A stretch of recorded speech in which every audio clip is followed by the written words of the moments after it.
नमस्कार दोस्तों इमेजिन करिए आप एक ऐसे डॉक्टर से अपना इलाज करवा रहे हो जिसने कॉम्पिटिटिव एग्जाम में 14 मार्क्स, जी हाँ 14 मार्क्स स्कोर किया था। एक्चुअली हुआ क्या है कि त्रिपुरा की जो पब्लिक सर्विस कमीशन है उन्होंने एक एग्ज़ाम कंडक्ट किया ताकि गवर्नमेंट हॉस्पिटल्स के अंदर डॉक्टर्स की नियुक्ति की जा सके, अपॉइंटमेंट किया जा सके। तो यहाँ पर जो कैंडिडेट्स, सिलेक्टेड कैंडिडेट्स का लिस्ट आया है उसमें 14 मार्क्स तक स्कोर किया है, इतना लो स्कोर किया है और उसका भी अपॉइंटमेंट हो गया है, जिसको लेकर काफ़ी कंट्रोवर्सी हो रही है। आप देख सकते हो खबर, 14 marks to become a doctor, Tripura recruitment sparks outreach. इसको थोड़ा सा हम डिटेल से समझने की कोशिश करेंगे कि है क्या यहाँ पर प्रॉब्लम, मतलब त्रिपुरा के अंदर सिस्टम क्या है, कैसे एग्जाम होता है, वो सब कुछ मैं आपको बताऊंगा। सबसे पहले तो मैं आपको बता दूं, यहाँ पर जो अपॉइंटमेंट किया जा रहा था डॉक्टर्स का, ये था जनरल ड्यूटी मेडिकल ऑफिसर। तो बेसिकली क्या है कि जो त्रिपुरा की health and family welfare department है वहाँ पर उनके लिए गवर्नमेंट डॉक्टर रिक्रूट किए जाने थे। तो यहाँ पर त्रिपुरा पब्लिक सर्विस कमीशन, ये लोग यहाँ पर रिक्रूटमेंट करते हैं पूरा। तो ध्यान रखिएगा, ये जितना भी रिक्रूटमेंट होता है यहाँ पर आपको एमबीबीएस क्वालिफाइड होने चाहिए। मतलब अगर आप एमबीबीएस क्वालिफाइड डॉक्टर्स हैं तो ही आप इस एग्ज़ाम में बैठ सकते हैं। और इनको बेसिकली जो प्राइमरी और जनरल मेडिकल केयर होता है गवर्नमेंट हॉस्पिटल्स में, रूरल हेल्थ सेंटर में, डिस्पेंसरीज में, वहाँ पर अपॉइंट किया जाता है। और रिक्रूटमेंट का बेसिस कैसे होता है, जैसा मैंने आपको बताया कि एमबीबीएस की आपके पास डिग्री होनी चाहिए और साथ ही साथ आपका रजिस्ट्रेशन होना चाहिए मेडिकल काउंसिल ऑफ इंडिया या फिर स्टेट मेडिकल काउंसिल के साथ। तो ये 2 स्टेज में प्रोसेस होता है। एक होता है रिटन एग्जाम 85 मार्क्स का, और ये एमसीक्यू बेस्ड टेस्ट होता है, मेडिकल नॉलेज आपका टेस्ट किया जाता है। साथ ही साथ 15 मार्क्स का इंटरव्यू होता है और टोटल 100 मार्क्स में से यहाँ पर आपका सिलेक्शन होता है। तो अब क्वेश्चन ये है कि कंट्रोवर्सी क्या हुई है। देखो 13 अगस्त को क्या हुआ था, त्रिपुरा पब्लिक सर्विस कमीशन ने एक रिकमेंडेशन लिस्ट जारी की थी, जिसके तहत जो जनरल ड्यूटी मेडिकल ऑफिसर्स हैं उनका रिक्रूटमेंट का पूरा जो लिस्ट है वो यहाँ पर जारी किया गया और टोटल 216 कैंडिडेट्स जो हैं वो सिलेक्टेड बताए गए। तो क्या है कि 216 कैंडिडेट्स में अगर आप पूरा लिस्ट देखोगे ना, फॉर एग्जांपल जो फर्स्ट रैंक जिसका आया था उसको 100 में से 83.95 मार्क्स मिला, जो कि ठीक है। चलो यहाँ पर अगर आप देखोगे टॉप 10 जो है इस सभी के मार्क्स आप देख सकते हैं। प्रॉब्लम क्या होता है, 191 रैंक से लेकर 216 रैंक के बीच में अगर आप इन सभी के मार्क्स देखोगे तो इनके मार्क्स 30 से भी कम है।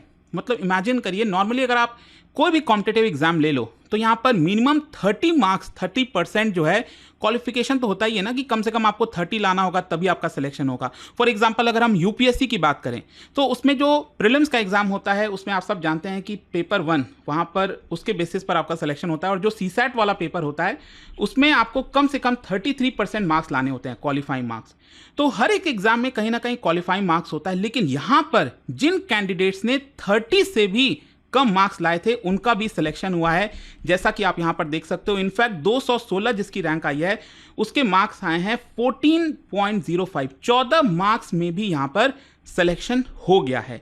तो आई होप कि आप ये चीज समझ पा रहे होगे कि क्यों यहां पर कंट्रोवर्सी हुई होगी। और साथ ही साथ जैसा कि मैं आपको बता रहा था कि अभी तक टीपीएससी ने, क्योंकि ध्यान रखिएगा ये रिक्रूटमेंट के लिए पहली बार एग्जाम जो है निकाला गया था, क्योंकि अभी तक एग्जाम हो नहीं रहा था। सुप्रीम कोर्ट के ऑर्डर की वजह से यहाँ पर एग्जाम्स कंडक्ट कराना पड़ा ताकि डॉक्टर्स का रिक्रूटमेंट किया जा सके। इनफैक्ट मेरी बात जो हो रही थी कुछ लोगों से जो त्रिपुरा के अंदर हैं, उनका यही कहना है कि वहाँ पर बहुत सारे जो कैंडिडेट्स हैं, जो एमबीबीएस क्वालिफाइड डॉक्टर्स हैं, वो त्रिपुरा में रहते ही नहीं हैं, वो बाहर चले जाते हैं। अपॉर्चुनिटीज़ कम है, मतलब कि शायद उनको बाहर जाना बेटर लगता होगा। तो इसकी वजह से वहाँ पर एक्चुअल में कैंडिडेट्स की संख्या बहुत कम है। इनफैक्ट इस एग्जाम में भी बहुत कम कैंडिडेट्स एग्जाम में बैठे थे। तो यहाँ पर बेसिकली प्रॉब्लम यह है कि यहाँ पर कोई लेटेस्ट कट ऑफ अवेलेबल ही नहीं है, बताया ही नहीं गया है।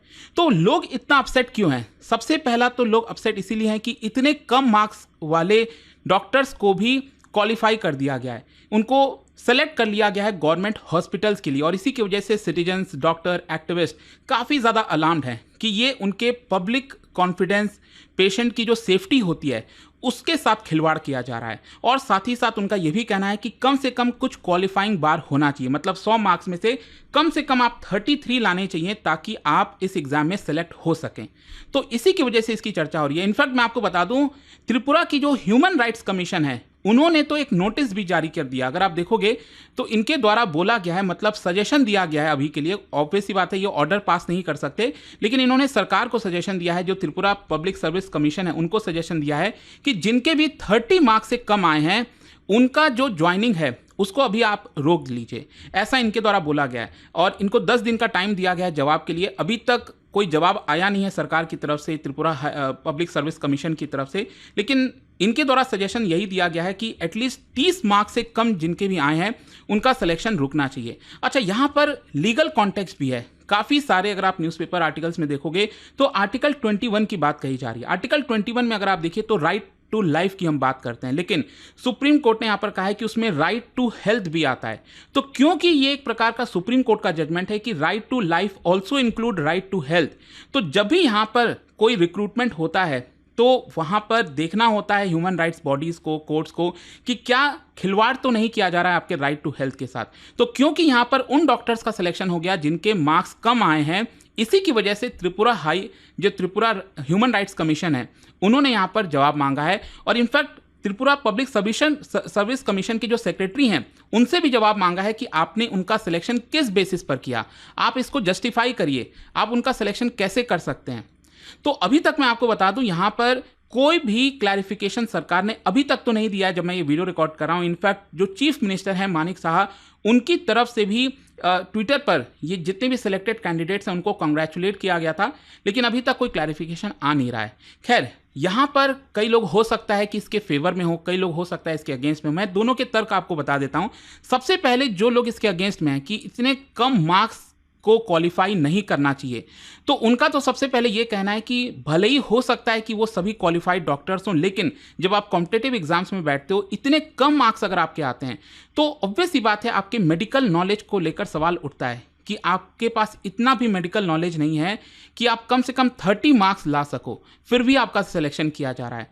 और साथ ही साथ यहाँ पर जो लोग कंसर्न है उनका ये भी कहना है कि सरकार को एक थ्रेशोल्ड रखना चाहिए कि इतना तो आपको लाना ही है मार्क्स, तभी आपका सिलेक्शन होगा। भले ही हो सकता है कि सीट्स यहाँ पर 216 हों, लेकिन हो सकता है कि यहाँ पर शायद 50 लोगों का ही सिलेक्शन हो, लेकिन जो क्वालिटी डॉक्टर्स हैं उन्हीं का सिलेक्शन होना चाहिए। साथ ही साथ जो लोग कहते हैं कि नहीं ऐसा कोई दिक्कत नहीं है, जिनके 14 मार्क्स हैं वो भी सिलेक्ट हो सकते हैं, तो उनका आर्गुमेंट बेसिकली ये है कि देखिए वो सभी डॉक्टर्स हैं, they are all MBBS qualified. ये तो बस एक रिक्रूटमेंट का प्रोसेस था जिसके तहत यहां पर सिलेक्शन किया जा रहा है। और साथ ही साथ उनका यह भी आर्गुमेंट होता है कि देखिए त्रिपुरा के अंदर काफी ज्यादा शॉर्टेजेस हैं। मतलब अगर आप देखोगे नॉर्मली, वैसे तो ओवरऑल भारत में अगर हम बात करें तो पर लाख आपके जो लोग हैं उनके हिसाब से अगर आप डॉक्टर्स की संख्या देखोगे तो भारत में ऑलरेडी काफ़ी कम है, और त्रिपुरा में इसकी संख्या और कम हो जाती है, काफ़ी ज़्यादा शॉर्टेजेस हैं। तो हो सकता है कि यहाँ पर इसकी वजह से मजबूरन जो है जिनके कम मार्क्स आ रहे हैं उनको भी सिलेक्ट करना पड़ रहा हो। तो जो लोग यहाँ पर इसको फेवर करते हैं कि नहीं सिलेक्शन होना चाहिए, उनका ये तर्क होता है। तो आई होप कि आपको दोनों तरफ से चीज़ें समझ में आ रही होंगी, बट आपके मैं ओपिनियन जानना चाहूँगा कि आप इसको लेकर क्या सोचते हो कि क्या इतने कम मार्क्स हैं जिनके, क्या उनका भी सिलेक्शन होना चाहिए एज अ गवर्नमेंट हॉस्पिटल में डॉक्टर। बाकी जाने से पहले मैं आप सबके लिए एक क्वेश्चन छोड़कर जा रहा हूँ। यहाँ पर हिस्ट्री के पर्सपेक्टिव से, स्पेशली डॉक्टर्स के पर्सपेक्टिव से 3 स्टेटमेंट दिए गए हैं। अलग अलग जो कॉलेजेस हैं, मेडिकल काउंसिल ऑफ इंडिया, मतलब इनका गठन कब हुआ था उसके हिसाब से आपको बताना है कौन से करेक्ट है। और इसका राइट आंसर आप सब जानते हैं, मेरे इंस्टाग्राम पर तो मिलेगा ही, वहां पर अगर आप नहीं हो कोई बात नहीं, टेलीग्राम से भी ले सकते हैं इसका सही उत्तर। और दोस्तों जैसा आप सब जानते हैं, अगर आप यूपीएससी का तैयारी कर रहे हैं, स्टडी IQ के साथ जुड़ना चाहते हैं, हमारे बैचेस को अवेल कर सकते हैं। You just have to use this code Ankit live maximum discount के लिए। ये फोन नंबर दिया, आप इस पर कॉल कर लेना, मेरी पर्सनल टीम जो है आपको अच्छे से एक्सप्लेन कर देगी जो भी आपको गाइडेंस चाहिए। स्टडी IQ IAS, आपका सिलेक्शन हमारा मिशन।